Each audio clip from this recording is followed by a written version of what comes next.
ताक झाक। मैं और मेरी सहेली गुरविंदर घर के आसपास ही रहते थे और एक ही कॉलेज में होने के कारण कॉलेज भी साथ ही जाते थे।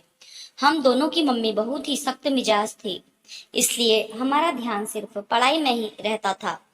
इधर उधर की ताक झांक से हमें कोई मतलब नहीं था, बल्कि टाइम हुआ तो हम दोनों भी कैंटीन पहुंचे, जहां पहले से ही क्लास की और भी लड़कियां थी। पेटीज और चाय का ऑर्डर किया गया, पर गुरविंदर पता नहीं क्यों परेशान सी थी। उसने थोड़ा उखड़ते हुए कहा, मुझे कुछ नहीं चाहिए। हम बस हम सब ने उससे पूछा क्या हुआ, तो कुछ बोली नहीं और वहां से उठकर चल दी।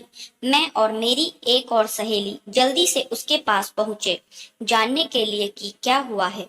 उसने बताया कि हमारे बगल वाले कॉलेज का एक लड़का उसके घर के आसपास चक्कर लगा रहा है, कल भी आया था। मुझे उसने याद दिलाने की कोशिश की कि तूने ध्यान नहीं दिया। सुबह जब हम कॉलेज आ रहे थे, तब भी वो हमें फॉलो कर रहा था। मम्मी को पता चलेगा तो बहुत डांटेगी। खैर, सबने उसको तसल्ली दी कि आज ऐसा कुछ हो तो बताना। घर आकर मैंने मम्मी को पूरी बात बताई। मम्मी ने कहा, शाम को उसके घर चलते हैं।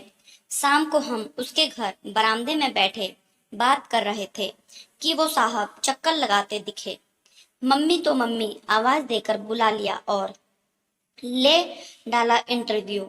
यहाँ तो मामला ही कुछ और निकला। वो साहब तो हमारी सहेली से हमारी जानकारी चाहते थे। उसने बताया कि कॉलेज टाइम पर उसके मम्मी पापा ने मुझे देखा है और वो मेरे मम्मी पापा से मिलना चाहते हैं। वो लोग बिजनेस में थे, अच्छा रुतबा था उनका शहर में, और साहब जी इकलौते बेटे थे।